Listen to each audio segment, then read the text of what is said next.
Então, né, pessoal, agora que já acabou a eleição lá na Argentina, a gente passou por todo aquele frenesi do resultado, uma coisa altamente surpreendente, né? Ninguém esperava uma vitória tão acachapante do Javier Milei nessa história. É realmente um resultado impressionante, não é? Mas eu já conversei aqui no canal com vocês sobre as eleições argentinas, sobre o resultado.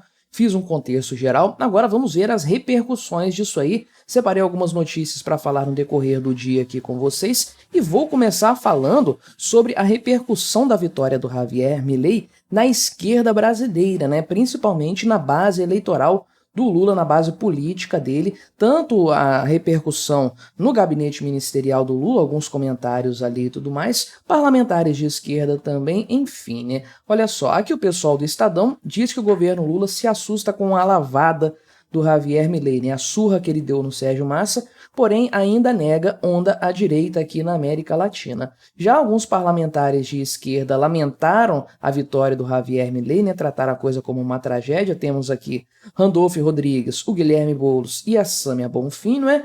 Já o Paulo Pimenta, o profeta Paulo Pimenta, disse que o Javier Milei deveria se desculpar por ter falado a verdade, né? Ou seja, ter chamado o Lula de corrupto, e o Fernando Haddad, que é sempre um sabor diferente ali dentro da base do Lula, né? Disse que agora é só desejar boa sorte e esperar. Um comentário muito mais ponderado aqui. Realmente, Fernando Haddad às vezes parece que pertence ao partido errado, né? Mas eu não me deixo enganar por esse discurso mole dele aqui não, né? Então vamos conversar aqui sobre as reações do pessoal da esquerda brasileira à vitória do Javier Milei. E antes disso, deixe o seu like e o seu comentário neste vídeo, se inscreva no meu canal se você ainda não for inscrito, considere se tornar membro patrocinador do meu trabalho, com valores a partir de R$ 1,99 por mês, você me ajuda bastante dessa forma, pode ter certeza disso, né? Então aqui começando pela notícia do Estadão, vou tentar mencionar todos os jornais que eu vou ler aqui, as notícias para você procurar depois, ler com mais calma, caso você deseje, né? Então aqui, o pessoal do Palácio do Planalto realmente não esperava uma diferença tão grande. Havia sim, as pesquisas já mostravam uma chance real do Javier Milei ser eleito, mas a coisa estava muito parelha ali no que foi apurado pelos institutos de pesquisa. Em muitos casos havia um empate técnico detectado ali pelos números, com alguns institutos malucos colocando o Sérgio Massa muito à frente do Javier Milei, né? Como chegaram nesses números aí, eu não sei dizer, né? Então, aqui, interlocutores do governo brasileiro assumiram o espanto que essa vitória causou aí entre eles, né? Então, de fato, eles dizem que provavelmente isso se deve à rejeição ao atual presidente, o Alberto Fernandes.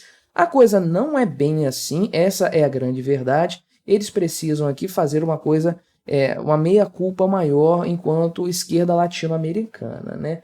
O Humberto Costa aqui, que é um senador petista, né, coordenador do grupo eleitoral do PT para as eleições do próximo ano e que esteve lá como observador, lá em Buenos Aires, como observador das eleições argentinas, disse que isso aqui não é um sinal de direitização regional, não, né? Ele falou que a Argentina aqui é um caso sui generis por conta da sua crise econômica ali e tudo mais, né? Porém, eu discordo da opinião desse pessoal aqui, porque na verdade o Sérgio Massa não é o Alberto Fernandes. A rejeição não é apenas a um indivíduo, é a rejeição a um sistema político que é o kirchnerismo, que em última análise é o suprassumo do esquerdismo na Argentina na atualidade, né? Então, a rejeição ao kirchnerismo, por óbvio, representa a rejeição à política econômica esquerdista e o abraçar de uma coisa totalmente diferente que o pessoal nem conhece muito bem, não sabe muito bem o que é, mas é uma promessa do diferente que é o Javier Milei. Então, portanto, eu discordo aqui da análise desse pessoal aqui da base governamental do Lula em relação a isso. Agora, pulando para o parlamento, né, vemos aqui comentários, por exemplo, do Danones aqui, o André Janones, dizendo o seguinte, né, sinto muito que a Argentina tenha elegido Milei, né? Mas eles conseguiram a façanha de se tornar o primeiro país a ser governado por um cachorro que já morreu. Tipo o comentário do André Janones, um cara totalmente sem relevância política, tanto que nem botaram a foto dele aqui nessa história. Vai rodar muito em breve aí, porque o pessoal do PT mesmo já tá cansado dele aí, né? E aí o Guilherme Boulos disse o seguinte, escreveu, né? O seguinte: será uma batalha duríssima, mas não tenho dúvidas de que nossos irmãos argentinos resistirão com muita firmeza às cenas de um filme que já conhecemos aqui no Brasil. Não, Guilherme Boulos, a gente não conhece esse filme aqui no Brasil, um candidato libertário ganhando a presidência da República, realmente estamos ainda longe disso. Quem sabe 2026, né? Até o momento nenhum nome forte nesse sentido, e aí ele coroa o seu comentário dizendo: não importa onde, não importa quando, contem conosco na luta contra o fascismo e na defesa da democracia, né? Você sabe que só existe democracia quando a esquerda vence, né? Quando a esquerda perde, aí é fascismo. A democracia só funciona quando o candidato esquerdista é eleito aí, né, nessas condições aí que a gente já conhece muito bem, né? Já a Sâmia Bonfim ali, entre um e outro hambúrguer, disse o seguinte, aliás, escreveu, né? Na Argentina foi eleito hoje o representante da extrema-direita Milei. Uma tragédia para o povo trabalhador e para todo o continente. Olha, isso aqui é bom, tá? O pessoal tá percebendo o quanto a vitória do Javier Milei é importante, inclusive em matéria aí local, né? No subcontinente latino-americano, porque de fato eu vejo a coisa dessa forma. O impacto da vitória do Javier Milei nos países vizinhos em matéria de política, em matéria de tomada de decisões econômicas e eleições nos próximos anos vai ser uma coisa fenomenal. E nos Estados Unidos também, tá? Até lá a coisa vai chegar e vai repercutir, né? Então ela continuou falando aqui, mas não vale muito a pena a gente entrar. Vamos passar para o Randolph Rodrigues aqui. Disse que o resultado das eleições argentinas corroboram que o avanço da extrema-direita potencializado pelas redes é uma realidade em todo o mundo, né? Ele aqui viu a coisa com o máximo de correção que se pode esperar de alguém de esquerda. Enquanto o pessoal do Lula nega a realidade, Randolph Rodrigues aí já está assumindo que as redes sociais estão potencializando o poder da direita em todo o mundo. Ele chama de extrema direita, mas a gente sabe que tudo que não é ultra esquerdista para eles é extrema direita, né? Então, mas ele assumiu aí, percebeu esse fenômeno que de fato Javier Milei não é apenas um indivíduo, não é um sujeito que deu sorte nas eleições, ele representa, ele é o rosto de todo o movimento que tem se articulado de forma espontânea nas redes sociais há muito tempo, não é? O Paulo Pimenta, que é o chefe lá da SECOM, da Secretaria de Comunicação Social da Presidência da República, né, um ministro-chefe lá, e que faz um péssimo trabalho na SECOM, diga-se de passagem, o que é muito bom para todos nós, né?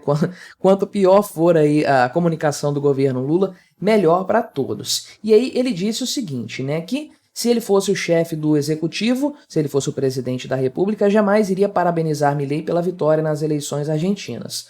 Não ligaria, só depois que me ligasse para pedir desculpas. Ofendeu de forma gratuita o presidente Lula.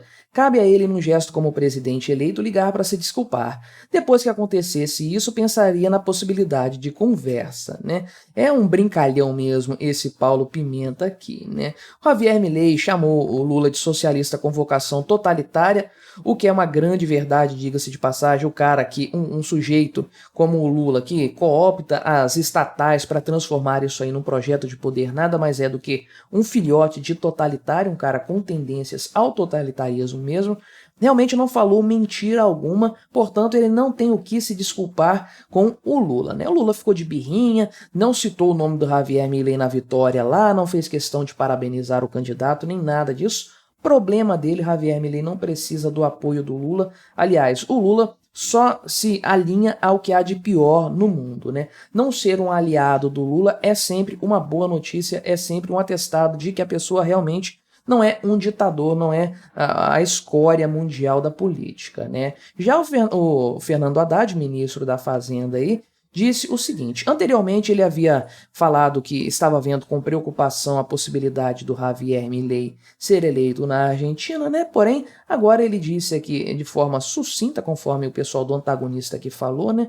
A notícia do Paulo Pimenta eu vi na Revista Oeste, e aqui do pessoal dos parlamentares também na Revista Oeste, agora vou ver aqui no Antagonista, né? Ele escreveu o seguinte, né? Aliás, ele disse, aqui o Fernando Haddad falou: agora é desejar sorte. Celebrar o fato de que você tem o presidente Lula demonstrando apreço pela democracia, que nosso continente tem que fortalecer a democracia. Não entendi o que ele falou aqui, nem o que uma coisa tem a ver com a outra. Agora é aguardar os acontecimentos. Não há muito o que comentar, temos que aguardar, né? Então isso aqui é um comentário bem ponderado do Fernando Haddad, no final das contas eu trataria a coisa dessa forma. Mas pode ter certeza, por trás das cortinas esse pessoal está arrancando os cabelos, porque o resultado ali foi assustador. Compare, por exemplo, com a vitória do Lula sobre o Bolsonaro aqui, que foi apertadíssima. Eles esperavam um resultado semelhante, o que demonstraria uma margem aí de possibilidade da esquerda se manter ainda no poder na América Latina. Porém, o que está acontecendo de forma geral